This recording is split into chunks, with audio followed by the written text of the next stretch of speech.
तो hello guys, welcome back to RMX gaming. तो ये आज का वीडियो थोड़ा स्पेशल होने वाला है। स्पेशल क्यों होने वाला है? दो रीजंस की वजह से।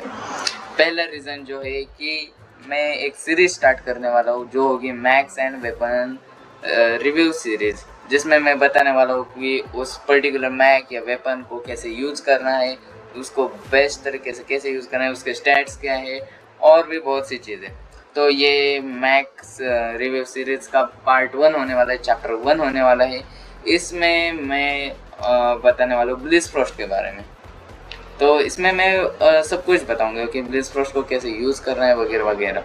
तो ये सारी चीज़ें होगी। दूसरी जो गुड न्यूज़ है, मतलब दूसरी जो स्पेशल चीज़ है इस वीडियो की, वो ये है कि ये मेरा पहला वॉइस ओवर वाला वीडियो है। जी हाँ, कि इससे पहले तो मैंने वीडियो डाली नहीं।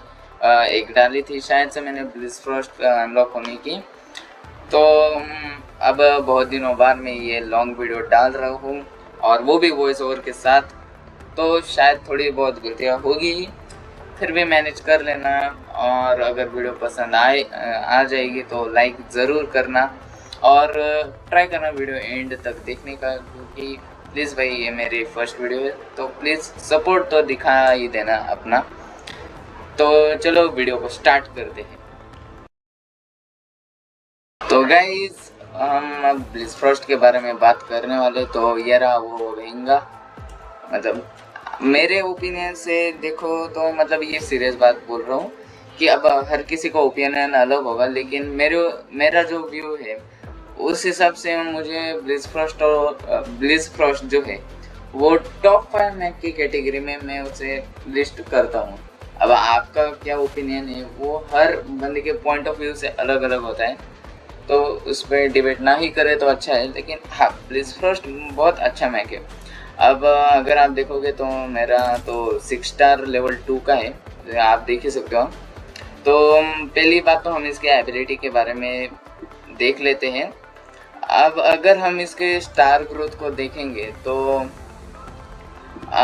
इसके एबिलिटी में ज़्यादा फर्क नहीं आता। बस क्या होता है, इसकी एनर्जी कैपेसिटी जो है वो बढ़ती है, मैक की एचपी बढ़ती है और जो आईसी ग्रिप मतलब इसके एबिलिटी का जो डैमेज है वही बस बढ़ता है। तो किसी भी स्टार का हो, मैं मतलब स्टार ग्रोथ का तो रिव्यू नहीं दूंगा क्योंकि एबिलिटी का इतना फर्क नहीं पड़ता, बस डैमेज इंक्रीज होता है। तो हम बस एबिलिटी के बारे में बात करेंगे, बाकी के स्टैट्स के बारे में बात करने की कोई ज़रूरत नहीं। तो एबिलिटी देखते हैं। अब ये इतना पैरा रट्टू तोते की तरह बोलने से अच्छा है कि मैं ये सीधा सा ही बता देता हूँ कि इसकी एबिलिटी काम कैसे करती है।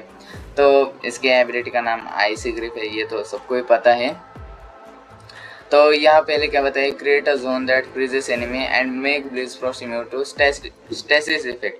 तो सिंपली ये क्या करता है, ये खुद एबिलिटी चालू करने पर, एबिलिटी एक्टिव करने पर खुद को ऐसे ज़मीन पे पटकता है जिससे उसके आसपास एक ठंडी सी वेव छोड़ता है, मतलब बर्फीली वेव्स छोड़ता है, जिसकी चपेट में, जिसके रेंज में आने के बाद बंदे को आईसी ग्रिप लगता है, एक इफेक्ट लगता है जो कि मैच में तो आपको ऐसा सा साइन दिखेगा, वो मैं आपको आगे दिखा दूंगा। तो वैसा सा इफेक्ट लगता है और उससे क्या होता है, एनिमी जो है वो अपनी एस्केप करने वाली एबिलिटी यूज़ नहीं कर पाता। मतलब एस्केप करने वाले कैसे, जैसे कि सर्च का स्ट्रॉन्ग डैश हुआ, गल शॉट का मिले डैश हुआ, या फिर स्लिंग शॉट का जो डैश वाला एबिलिटी है वो, और नोमैड की मतलब वो जो एस्केप करते हैं वो वाली एबिलिटी यूज़ नहीं कर सकते। और या फिर हम लेंसर का जेट वाला बोल सकते हैं, वो जो कूदता है, या फिर लेस विंग का माइंड जंप, वो भी एस्केप एबिलिटीज़ में आता है। तो वो वाली एबिलिटीज़ ये यूज़ नहीं कर पाएंगे मैक्स। और एक बात और, ये फ्रीज करते हैं जिससे एनिमीज हिल नहीं पाते। स्टैसिस इफेक्ट अलग है और आईसी ग्रिप अलग है, दोनों अलग अलग है। जमाने का काम वो दोनों ही करते हैं लेकिन दोनों अलग अलग है। तो होता ऐसा है कि बंदे हिल नहीं पाते आईसी ग्रिप लगने के बाद। लेकिन हाँ, यहाँ याद रखना, ब्लिस फ्रॉस्ट टर्न नहीं करता, आईसी ग्रिप लगाते हैं, जिससे होता क्या है, एनिमीज फ्रीज होने के बाद भी फायर करते हैं। तो ये तो हुआ इसका पहला एबिलिटी का पहला पार्ट। दूसरा क्या है कि वो इम्यून टू स्टैसिस इफेक्ट, मतलब जो ऐसे बर्फीला इफेक्ट होता है, जो कि कौन सा वेपन है वो, रुको 1 मिनट देखने देता हूँ। बीम वेपन है ना, बीम वेपन में चले नीचे आ गया, कहाँ गया? हाँ, ये जो स्टेसिस बीम है, ये जो इफेक्ट देती है, आप बहुत से प्लेयर यूज़ नहीं करते, लेकिन वो जो इफेक्ट देती है, ऐसे बर्फीला इफेक्ट, वो वाले इफेक्ट से ये इम्यून होता है। याद रखना, एबिलिटी चालू होने पर ही वो इम्यून होगा। अगर आपने अगर आप पे वो इफेक्ट लगा है और बाद में आपने एबिलिटी चालू की तो वो इफेक्ट आपसे नहीं हटेगा। उससे सिंपली बताओ, क्रायो लॉन्चर से भी वो इफेक्ट लगता है, तो आपको समझ में आया होगा। याद रखना, एबिलिटी चालू करने से पहले अगर आपको स्टेसिस इफेक्ट लगा है तो फिर आपका वो इफेक्ट जाएगा नहीं।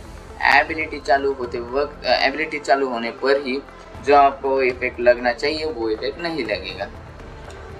ये हो गया एबिलिटी का दूसरा पार्ट। तीसरा पार्ट क्या है? Frozen enemies take damage. अब ये जो डैमेज है यहाँ बताया, आइसी ग्रिप डैमेज, ये एबिलिटी जब लगती है ना तब एक बार का ऐसा डैमेज पड़ता है। जैसे कि किल शॉट जब टकराता है किसी मैक पे तो डैमेज देता है, वैसे ये एक बार का डैमेज दे देता है। अब मेरा तो देता है 37,000 का, वैसे मैक एबिलिटी डैमेज वाला भी इम्प्लांट है तो फर्क तो पड़ेगा ही। तो ये एक बार का डैमेज देता है। बाद में क्या है? कांट मूव एनिमी, जो मैंने पहले ही बताया कि मूविंग एबिलिटीज यूज नहीं कर पाते। और एक बात और कि जितने एनिमी फ्रोज हो गए उतना ब्लिस फ्रॉस्ट को डैमेज कम पड़ेगा। अब ऐसा मान के चलो कि मतलब ऐसा मान के चलो कि आपने, अब देखो यहाँ डैमेज रिडक्शन पर मैक यहाँ दिया है 12.5%। अब मतलब आप अगर तुमने एक मैक को पकड़ा है आईसी ग्रिप से तो आपका डैमेज 12.5% कम होगा। लेकिन यहाँ भी एक ड्रॉबैक है। ड्रॉबैक क्या है कि आप ना बस 2 ही मैक का डैमेज रिडक्शन है, मतलब आपने कितने भी मैक पकड़े हो, मैक्स टू मैक्स आपका बस 25% ही डैमेज कम होगा, जो कि मैक्स एनिमी मैक को पकड़ने से मिलेगा। मतलब यहाँ बताया है ना कि स्केल अप टू 2, मतलब 2 ही मैक का काउंट होगा तो 12.5 प्लस 12.5 हो गया 25%। लेकिन यह बेस डैमेज रिडक्शन जो है वो है 50%। मतलब एबिलिटी एक्टिव हुई है, आप किसी को पकड़ो ना पकड़ो, आपका डैमेज पहले से ही 50% रिड्यूस होगा। रफली बताओ तो हमारे वोर्टेक्स दद्दू जो है उनके जैसे थोड़ी थोड़ी एबिलिटी है, बट उनसे थोड़ी अलग है। मतलब अगर आपका ब्लिस फ्रॉस्ट बेस डैमेज 50% और एनिमी को पकड़ने के बाद मैक्स टू मैक्स 25%, मतलब अगर देखा जाए तो 75% डैमेज रिड्यूस होता है अपने पूरे पीक पर जाने के बाद। इसीलिए तो इस महंगे की एचपी इतनी कम है। मतलब एचपी अगर देखो तो बस 1,81,000 है, जो कि कम है, एंड गेम में कम ही लगती है वैसे ये एचपी। बाकी के मैक के बाद में बात करते हैं। तो ये हो गया scale up to 2। If no enemies are frozen Bliss Frost take less damage, मतलब जो 50% डैमेज है वो कम होगा। इसके और एक एबिलिटी है, वो क्या है कि ये जो स्पीड बूस्ट है ना, ये बताता हूँ। एबिलिटी एक्टिव होने पर इसका जो स्पीड बूस्ट, इसको 20% का स्पीड बूस्ट मिलता है। अब आपको 20% कम लगता होगा, लेकिन ये 20% भी एक्चुअल मैचेस में, रियल सिचुएशन में बहुत ही कम काम आता है। इसके पहले से स्पीड 29 है, मतलब फास्ट है। आप पोजीशन इसका यूज़ करके आप फास्ट पोजीशन ले पाओगे। एबिलिटी कूलडाउन की अगर बात करें तो 7 सेकेंड है, जो कि ठीक है, ज़्यादा भी मतलब ऐसे खतरनाक नहीं है और बहुत ज़्यादा भी नहीं है, बहुत कम भी नहीं है, मॉडरेट है। एबिलिटी ड्यूरेशन देखो तो 5 सेकेंड्स है। अगर आपको इसे यूज़ करना है ना तो मैं आपको एपिक वाला जो कूलडाउन इम्प्लांट होता है ना वो रिकमेंड करूँगा। लेजेंडरी वाला भी लगा सकते हो, लेकिन अगर आपके पास पहले से है तो ठीक, इसके लिए स्पेशली लेने की ज़रूरत नहीं। 7 सेकेंड्स कोई ज़्यादा नहीं है। मैंने मैक्स किया एपिक वाला कूलडाउन इम्प्लांट। अब बस यहाँ तो ज़्यादा कुछ बताया नहीं है, लेकिन मैं और थोड़ी चीज़ें बताता हूँ।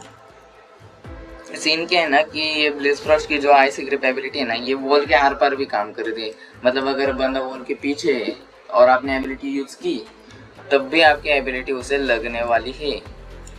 हाँ, तो यहाँ बताया नहीं है। जैसे कभी कभी सर्च की एबिलिटी लगती नहीं है, जेपर की लगती है, वैसा सही कुछ समझ लीजिए। और आईसी ग्रिप का जो रेडियस है, मतलब वो चारों ओर आईसी ग्रिप फेंकता है ना वेव्स, ठंडी हवा, उसका रेडियस है 30 मीटर। मतलब ठीक ही है, मतलब कि क्लोज फाइट के लिए ये बेस्ट है।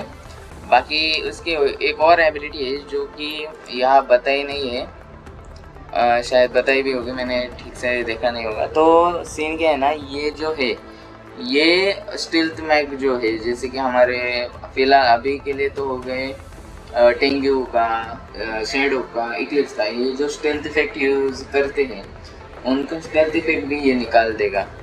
मतलब माना कि ऐसा मान के चलो कि आपके पास एक इक्लिप्स आ रहा है, वो स्टेल्थ मोड में है और आपने उस पर ब्लिस फ्रॉस्ट की एबिलिटी लगाई, तो इसकी स्टेल्थ इफेक्ट चला जाएगा, एक एकदम फ्री किल जैसा आप मान सकते हो वो बन जाएगा। लेकिन हाँ याद रखना, अगर आईसी ग्रिप लगाई है और उसके बाद उसने स्टेल्थ एबिलिटी यूज करने की कोशिश की तो वो यूज कर सकते हैं, मतलब आईसी ग्रिप लगने के बाद वो स्टेल्थ इफेक्ट में जा सकते हैं। लेकिन फ़र्क बस इतना है कि इक्लिप्स जब ये यूज़ करता है अपना स्टेल्थ इफेक्ट, तब उसे जो डीबफ पहले से लगे थे वो जाता है। लेकिन आईसी ग्रिप कोई कुछ भी हो जाए, लेकिन आईसी ग्रिप नहीं निकलेगी, बस गार्डियन और आउटलॉ के कारण ही निकल जाएगी इसकी एबिलिटी। लेकिन वो भी इतने ज़्यादा यूज़ नहीं होते आजकल के मैचेस में। शैडो का तो कोई इशू नहीं, वो पहले से डेड है, उसकी कभी हाइप ही नहीं बनी थी। तो सिंपल सी इसकी एबिलिटी का डिस्क्रिप्शन ये हो गया है। एक और बात बता दूँ कि जो इसकी एबिलिटी है वो तभी काम करेगी जब आपका और आपके एनिमी का जो लेवल है, वो जो हाइट है वो सेम होनी चाहिए।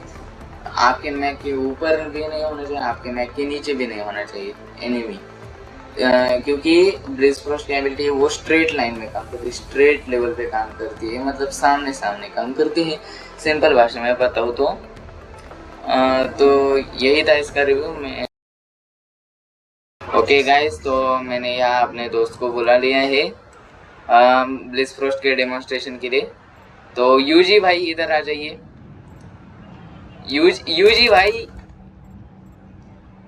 यूजी भाई इधर आ जाइए। और तो यहाँ देख सकते, इधर आ जाइए, नीचे आ जाइए, डाउन टू अर्थ। तो ये देखिए, मैं यहाँ से एबिलिटी यूज करूँगा तो यहाँ नहीं लगेगी उनको, क्योंकि वो मेरे लेवल के नीचे है। मैं यूज करूँगा लेकिन उन्हें लगेगी नहीं। अब एबिलिटी इफेक्ट में आने तो अब यहाँ थोड़े से ऊपर आएंगे, ये देखो, अब यहाँ थोड़े से ऊपर रहेंगे।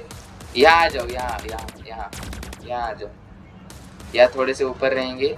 और ये देखो मेरे एबिलिटी लग गई, मेरे से थोड़े से ऊपर है लेकिन फिर भी एबिलिटी लग रही है, क्योंकि ये कुछ ग्लिच है या कुछ और है, मुझे तो नहीं पता, लेकिन ये एबिलिटी काम करती है। ये देखो थोड़े ऊपर है, मतलब जो आपका सरफेस है उससे थोड़ा सा ऊपर अगर आप मारेंगे तब भी इसकी एबिलिटी काम करने वाली है। लेकिन अगर आप बहुत नीचे से मारेंगे, देखिए अब ये नीचे है और मैं यहाँ से मारूंगा तो नहीं लगेगी इनको एबिलिटी। अब सेकंड चीज़ आपको दिखाऊंगा वॉल के आर पर लगना। तो यहाँ देखिए इनके एचपी कम है तो डायरेक्टली मर जाएंगे। तो यूजी भाई इधर रुक जाइए, इधर।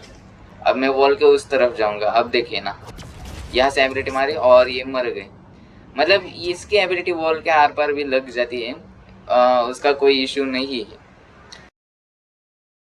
गाइस, इस पार्ट में मैं बताने वाला हूँ कि ब्लिस फ्रॉस्ट के लिए अच्छे वेपन्स कौन से, मतलब बेस्ट वेपन्स। तो अब मैं यहाँ बस बताने वाला कि कौन से वेपन यूज़ करने चाहिए, मतलब रैंडमली तो मैं नहीं बताऊँगा, क्योंकि अच्छे बताऊँगा और इसे कैसे यूज़ करना है वो भी बताऊँगा। तो देखिए, अगर आप न्यू प्लेयर हो, जो न्यू प्लेयर शील्ड बॉट वाला प्रोमो कोड यूज़ करते हैं, उन्हें मिलता है 3 स्टार वाला ब्लिस फ्रॉस्ट, जो कि होता है 12 एनर्जी कैपेसिटी वाला। शुरुआत के मैचेस में ब्लिस फ्रॉस्ट बहुत ओवर पावर्ड काम करता है, अच्छा काम करता है। मैं मेरे दोस्त के साथ अपने पूरे न्यू आईडी में, अल्ट आईडी में यूज़ करता हूँ उसे, और अच्छा चलता है। लेकिन जो बाद में जो हम रियल प्लेयर्स आते हैं तब प्रॉब्लम्स थोड़ी फेस करनी पड़ती हैं। और बहुत से प्लेयर क्या करते हैं, न्यू आईडी होने के कारण रैंडम वेपन ले लेते हैं ब्लिस फ्रॉस्ट के लिए, जिससे कि उनका तो और ही खेल ख़त्म हो जाता है। तो इसके ना एक बात बता दो, इसके ना डैमेज पर डिपेंड ना रहा करो, मतलब ज़्यादा डिपेंड ना रहा करो। पहले तो देखिए 3 स्टार में 14,000 HP है, तो उस टाइम के लिए अच्छा ही होगा। लेकिन इसका जो आईसी ग्रिप वाला एबिलिटी है ना, ये जो रिंग शील्ड होती है ना पेरीमीटर एमएल, उससे काउंटर किया जा सकता है, वो लगाने के बाद डैमेज नहीं पड़ेगा। तो अभी 12 एनर्जी कैपेसिटी में बेस्ट वेपन जो मैं बताऊंगा वो देखते हैं। तो पहली बात तो असॉल्ट वेपन में तो 6 एनर्जी कैपेसिटी वाला कोई भी नहीं है, देख ही सकते हो। ये वाइपर मैं रिकमेंड नहीं करूँगा। वाइपर एक वक्त के लिए आप वाइपर जो है एक वक्त के लिए आप वोल्टेक्स पे यूज़ कर सकते हो, लेकिन ऐसे टाइप के मैक पे वाइपर्स काम नहीं करेगी ज़्यादा। अगर आप बहुत छुप छुप के खेलना चाहते हो तो ठीक है, आप ट्राई कर सकते हो, लेकिन मैं रिकमेंड नहीं करूँगा। बसेकर एक बार के लिए अच्छा होगा, लेकिन उसे कंटिन्यूस फायर करना पड़ेगा। और बसेकर का ये प्रॉब्लम है कि कंटिन्यूस फायर करने से जो है वो रिकॉइल मारता है, मतलब बुलेट स्प्रेड ज़्यादा होता है, रिकॉइल नहीं बोल सकते, बुलेट स्प्रेड ज़्यादा होता है, उसका वही ड्रॉबैक है। बहुत से मिसाइल रैक 8 लेते हैं, मैं रिकमेंड नहीं करूँगा, मिसाइल रैक 8 अच्छा नहीं है। अब ये मेरे पास है क्योंकि ओल्ड प्लेयर जो भी है सबके पास मिसाइल रैक 8 है। एक बार के लिए आप स्ट्रोम रैक यूज़ कर सकते हो। स्ट्रोम रैक से हाँ आप क्या करोगे, ब्लिज फ्रॉस्ट की एबिलिटी से आप एनिमी को जमा दोगे और उनके साइड में फायर करने से उन्हें डैमेज तो पड़ेगा, हाई डैमेज पड़ेगा, इससे ये आप यूज़ कर सकते हैं। लेकिन तभी यूज़ करना अगर आपके पास एपिक इम्प्लांट जो है वो मैक्स है, मतलब पूरा मैक्स है। लेजेंडरी इम्प्लांट है तो और भी अच्छी बात है, लेकिन अगर एपिक इम्प्लांट है तो आपको मैं और भी अल्टरनेटिव बता रहा हूँ, जिससे एक बार के लिए आप स्ट्रोम रैक्स को छोड़ ही दोगे तो तब भी कोई इशू नहीं होगा। नेक्स्ट हॉर्नेट देखिए, तो ज़्यादातर हॉर्नेट के बारे में नहीं बताऊंगा। आप एक बार के लिए लेसविंग जैसे मैक पर यूज़ कर सकते हैं। सोलिस पे तो मैं अभी ट्राई कर रहा हूँ, मैंने अभी रिव्यू नहीं दूंगा क्योंकि प्रॉपर मैंने अभी तो यूज़ करना नहीं सीखा। हॉर्नेट एक बार के लिए ठीक है अर्ली गेम। अब ये ना सीन क्या है ना, अगले टियर 5 टियर 6 में अगर गए भी ना तब भी ये वेपन आपको, ये कॉम्बो आपको काम आने चाहिए। कंपाउंड बीम अगर आपके पास है तो आप यूज़ कर सकते हो, अच्छा काम करेगा, लेकिन कोऑर्डिनेशन अगर अच्छा हुआ तो। एम्बर गन 6 आप ले सकते हो। एम्बर गन 6 आपको कब यूज़ करना है, जब क्लोज मैक हो, जैसे कि guided weapon artillery weapon use ना कर पाओ, वैसे मैप पे आप एम्बर गन यूज़ कर सकते हो। करना क्या है, अगर बोट्स में तो ज़्यादा मूवमेंट नहीं करते, ब्लिट्स फर्स्ट की एबिलिटी से ट्रैप कर देना और फिर पीछे से जाके मार सकते हो उन्हें। नेक्स्ट जो है आप डायरेक्टली नीचे जाओ। गाइडेड वेपन में ऐसे वेपन तो यूज़ ना ही करें।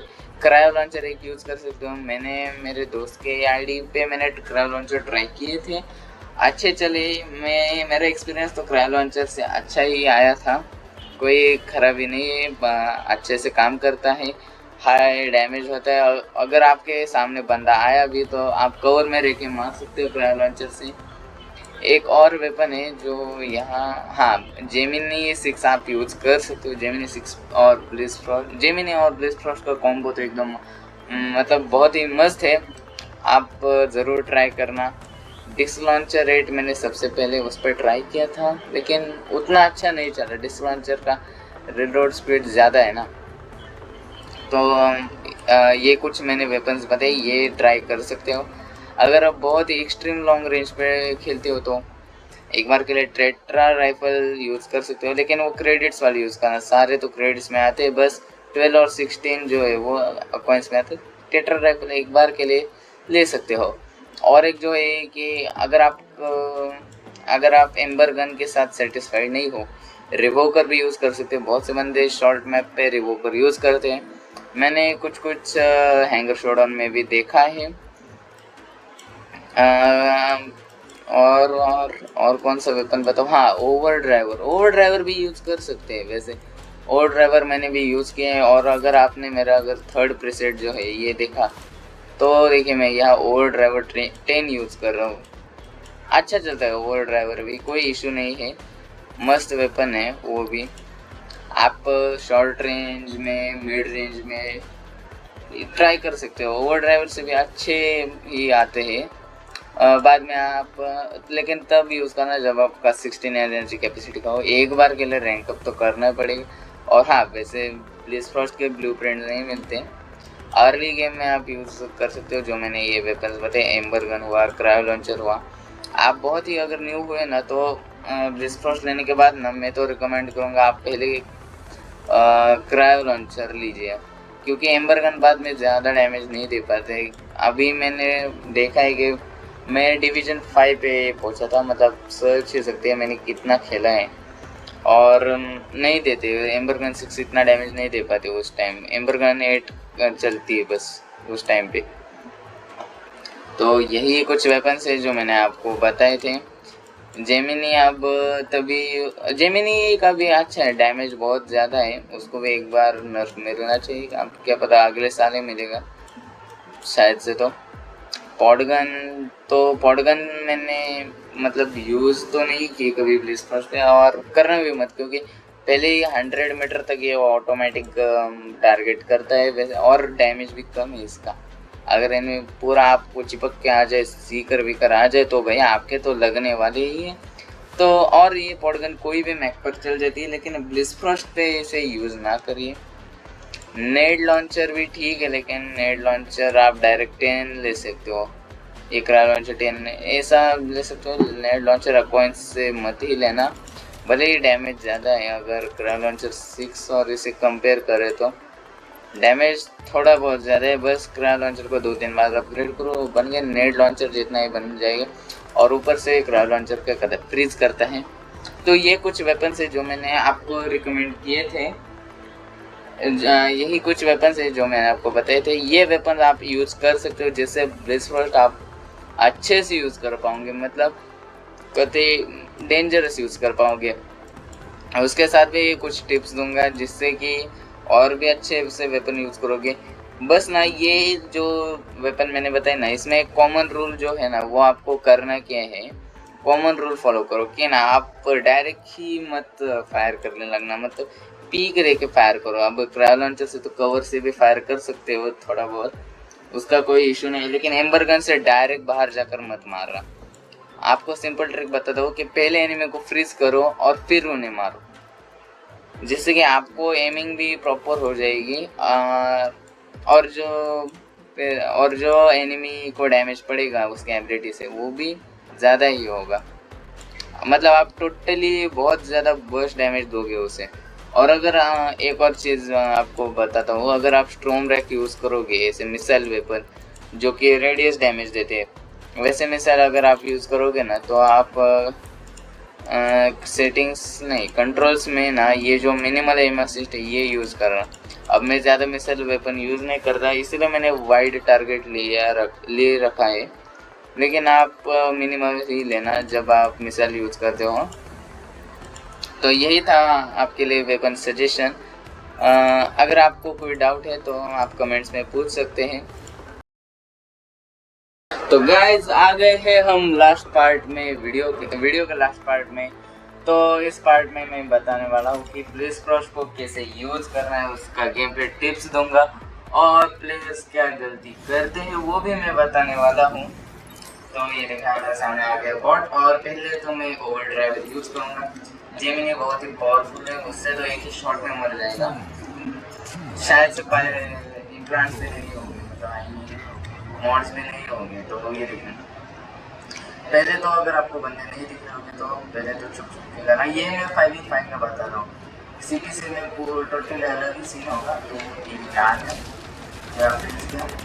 पूरा पिक नहीं दूंगा, आधा ही पिक दूंगा मैं। ये एबिलिटी ख़त्म होने को आई, मैं जल्दी गया कवर में। बहुत से क्या करते हैं कि लो एचपी में दिखा बनता तो डायरेक्ट रश करेंगे बिना सोचे।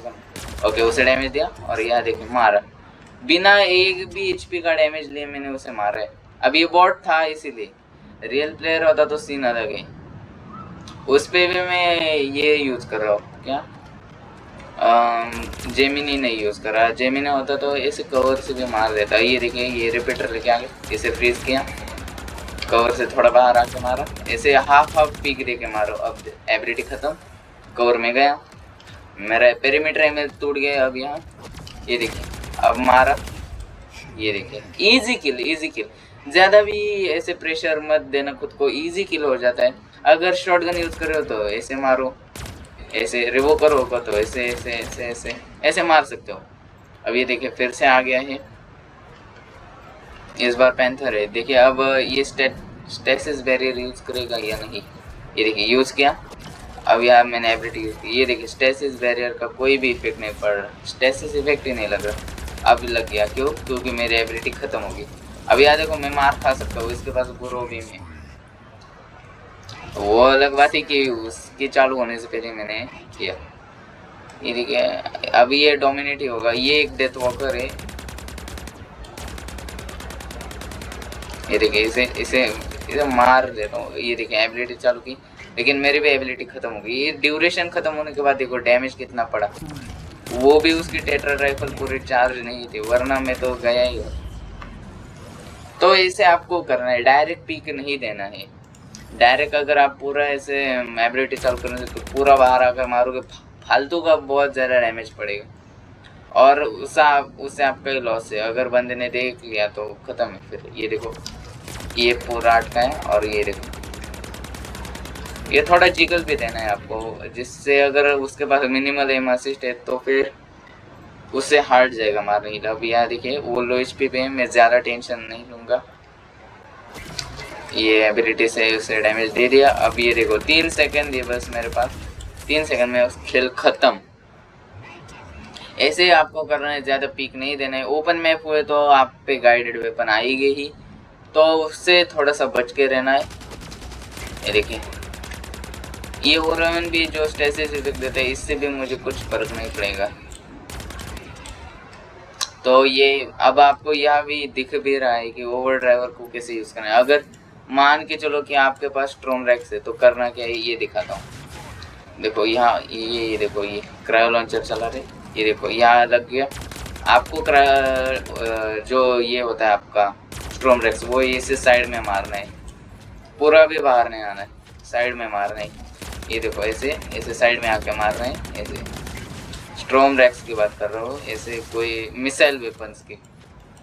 अब यहाँ देखो मैंने वाइट टारगेट फिर से लगाया, इसे फ्रीज किया। ये देखो अब ये स्टेसिस इफेक्ट मुझे लगेगा ही नहीं। इसने कितने क्रायो लॉन्चर मारे, 2 ही लगते तभी बंदा मर जाते हम, फिर भी मैं कुछ हुआ ही नहीं मुझे, ऐसा एकदम नॉर्मली घूम रहा हूँ मैं। देखिए अभी किल शॉट है इसके पास, ये मर गया। तो यही था, और मैंने इस गेम प्ले के साथ भी कुछ टिप्स बताए हैं, तो आई होप आपके लिए ये हेल्प किया होगा। तो गाइज मैं मिलता हूँ आपसे अगली वीडियो में। उससे भी पहले ये कुछ इम्पोर्टेंट बातें सुन लीजिए कि भाई मेरा तो ये पहला ही वीडियो है, अगर कुछ गलती हो गई हो तो छोटा भाई समझ के माफ़ कर देना। और प्लीज़ अगर हो सके तो अपने भाई को सपोर्ट करना, थोड़ा सा लाइक शेयर करके देख लीजिए, सपोर्ट कर सकते हो तो।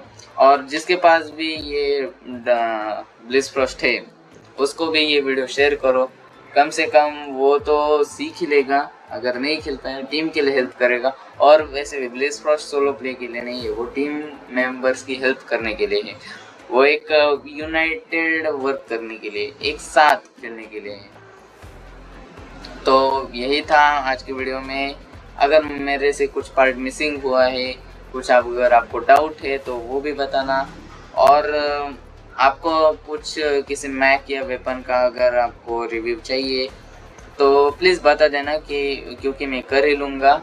और वैसे भी आप देख सकते हो मैं मिड गेम प्लेयर हूँ, मेरे पास बहुत से मैक्स नहीं है, लेकिन फिर भी ये जो ट्रायल है इससे मैं मैनेज करके आपको बता दूँगा, पर्सनल एक्सपीरियंस से मैं बता ही दूँगा। तो उतना बस ठीक है, इतना ही था। तो गाइज मैं मिलता हूँ आपसे अगले वीडियो में, तब तक के लिए बाय बाय।